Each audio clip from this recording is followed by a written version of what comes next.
Brought to you by V-Guard. अण्णा काय सांगाल, तुमच्यावर आरोप होतोय त्या बिल्डरच्या पुत्राला मदत करण्यासाठी तुम्ही पोलीस ठाण्यात गेला होता, पोलिसांवर दबाव आणला असा आरोप होता.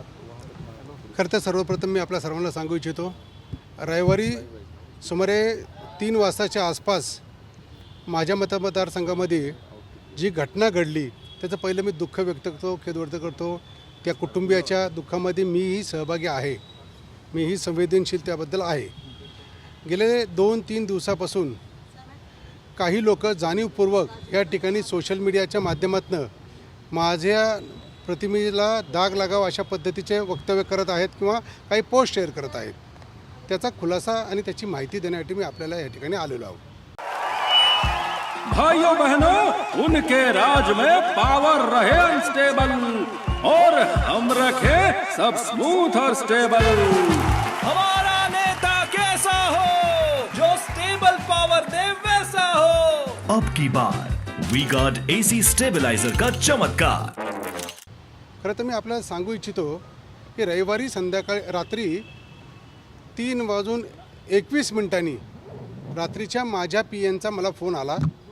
आपल्या मतदारसंघामध्ये कल्याणनगर भागामध्ये एक मोठा ॲक्सिडेंट झालेला आहे आणि त्याच्यानंतर बऱ्याचशा कार्यकर्त्यांचे फोन आले. त्यामध्ये मला एक कॉल विशाल अग्रवालांचा पण होता.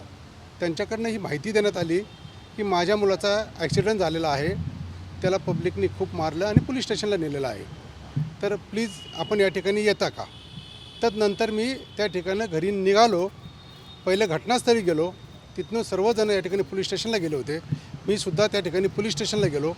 पोलीस स्टेशनला गेले असता त्या ठिकाणी PI साहेब अवेलेबल नव्हते. तर मी तिथं माहिती घेतली असता त्यांनी म्हणले साहेब आता बाहेर गेले. तर मी त्यांना फोन लावला. त्यांच्याकडनं माहिती मिळाली की जखमींना घेऊन त्या ठिकाणी ते हॉस्पिटलला गेलेले आहेत. तर मी त्यानंतर तिकडं निघायचा, मी तिकडे येतो अशा पद्धतीने त्यांना सांगितलं. तर PI साहेबांनीच मला म्हणले 10 ते 15 मिनटात मीच पोलीस स्टेशनला येत आहे, तर तुम्ही तिथेच थांबा. आणि तसे ते आलेसुद्धा. आल्यानंतर मी त्या ठिकाणी त्यांच्याशी जाऊन भेटलो. पूर्ण घटनाक्रम त्यांच्याकडनं माहिती केला. त्यांनी त्या ठिकाणी मला माहिती दिली की ह्या ॲक्सिडेंटमध्ये 2 युवकांचा या ठिकाणी मृत्यू झालेला आहे आणि ती जी कार आहे ती कार तो लहान मुलगा चालवत होता आणि तशी एव्हिडन्स त्यांना किंवा प्रत्यक्षदर्शींनी त्यांना माहिती दिली होती. तर अशा ह्या केसमध्ये आपल्याला गुन्हा दाखल करावा लागेल असं त्यांनी मला याची पूर्ण माहिती दिली. त्यानंतर मी त्यांना म्हणलो कायदेशीर जे काय कारवाई आहे आपण त्या ठिकाणी करावी. आणि एवढे बोलून मी त्या कुटुंबियाच्या व्यक्तींनाही सांगितलं की ही सिरियस बाब आहे आणि ह्याच्यामध्ये आपल्याला तुम्हाला कायद्याच्या हिशोबाने पुढे जावं लागेल. आणि त्यांना हे सांगून त्याच्यावरती साहेबांना सांगितलं की आपण या ठिकाणी गुन्हा दाखल आपल्या पद्धतीने करावा. उनका बैकअप सिर्फ कल तक और हमारा चांद तक. हमारा नेता कैसा हो जो नॉन स्टॉप बैकअप दे वैसा हो. अब की बार वी गॉट इन्वर्टर बैटरी का चमत्कार. मी अजून एक सांगू इच्छितो की काही लोक या ठिकाणी पब संदर्भात बोलत होते. आपल्या माध्यमातून पण मी विधिमंडळामध्ये बऱ्याच वेळा ह्या पब संदर्भातली आवाज उठवलेला होता. मागच्या वर्षी मे महिन्यामध्ये कल्याणनगर स्वच्छ असोसिएशनच्या सर्व सभासदांसह मी अमिताभ गुप्ता साहेबांना भेट घेतली होती आणि या पब संदर्भात जे नाईट लाईफ आहे हे बंद व्हावं याच्यासाठी त्यांच्याकडे मी भेट घेऊन मीटिंग घेऊन त्यांना सांगितलं.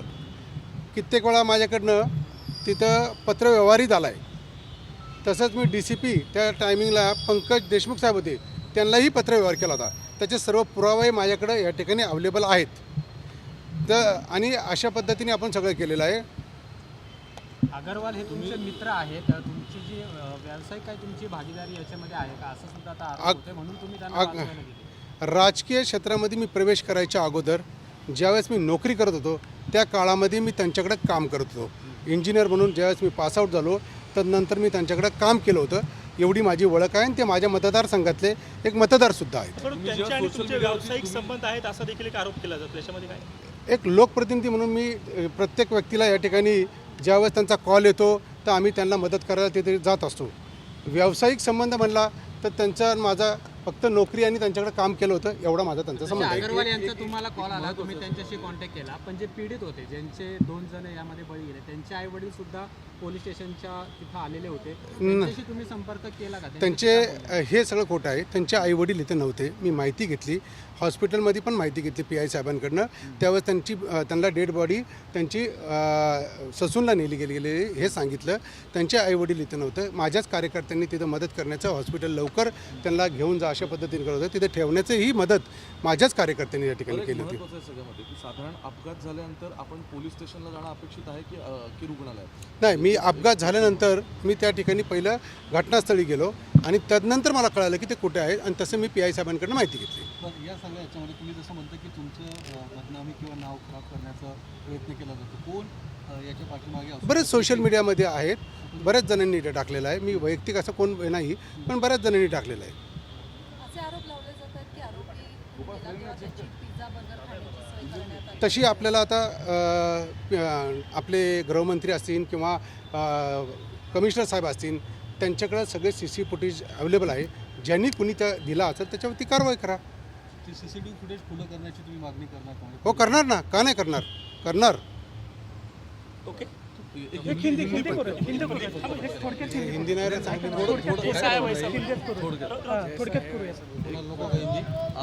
आपके ऊपर बार बार ये आरोप किया जा रहा है कि आप उस रात जिस दिन ये हादसा हुआ उस रात आप उस पुलिस स्टेशन में थे। पुलिस स्टेशन में मुझे जब ये घटना यहाँ पर हुई तब मुझे रात के 3:21 पे मेरे PA ने मुझे ये इन्फॉर्म किया कि अपनी कॉन्स्टिट्यूंसी में यहाँ पर बड़ा एक्सीडेंट हुआ है। और उसके बाद काफ़ी लोगों के मुझे फ़ोन आए और उसमें एक अग्रवाल फैमिली में अग्रवाल का मुझे फ़ोन आया और उन्होंने बताया कि मेरे बच्चे का एक्सीडेंट हुआ है और उनको काफ़ी पीटा भी गया है, पुलिस स्टेशन लेके गए। तो हम लोग मदद के लिए उन्होंने कॉल किया था। मैं वहाँ पर पहुँचा और मैंने वो देखा, PI साहब से मुलाकात करने की कोशिश की, वो वहाँ अवेलेबल नहीं थी। तब मैंने उन्हें फ़ोन से कांटेक्ट करने के बाद उन्होंने 15 मिनट में पुलिस स्टेशन आ रहा हूँ, आप यहाँ मत आओ, ये बताया। आने के बाद मैंने उनसे पूरी घटना की ये जानकारी ली। उन्होंने उसमें मुझे बताया कि इसमें 2 लोगों की मौत हुई है और इसमें एक बच्चा एक कार ड्राइव कर रहा था, तो उस पर क्रिमिनल ऑफेंस लगाए जाएंगे। तो उसमें मैंने उनको बताया जो भी कायदे से बनता है वो सब ऑफेंस आप लगा सकते हो। उसी बात में वो बताने के बाद मैं अपने घर चला गया। आपके पार्टनर थे वो अग्रवाल? ये कोई जानबूझ के शायद से कोई ये फैला रहे, आप इसकी जांच कर सकते हो। सर, अण्णा, एक खरं तर या संपूर्ण घटनेकडे तुम्ही कसं पाहता? आरोपीला 2 लोकांचा जीव घेतल्यानंतर आरोपीला लगेच तात्काळ जामीन मिळतो, एक लोकप्रतिनिधी आमदार म्हणून तुम्हाला काय वाटतं याच्यात? नाही, याच्याशी मला पण संवेदनशीलता आहे. आता हे कायद्याने कोणत्या याच्यातनं घटका दिलं मला त्यातलं ज्ञान नाही.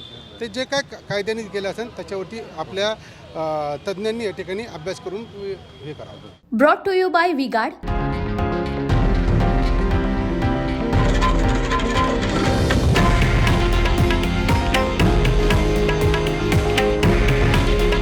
हे आहे देशातील नंबर 1 न्यूज नेटवर्क आणि आपण पाहत आहात TV9 मराठी. काळजी तुमची, हित महाराष्ट्राचं.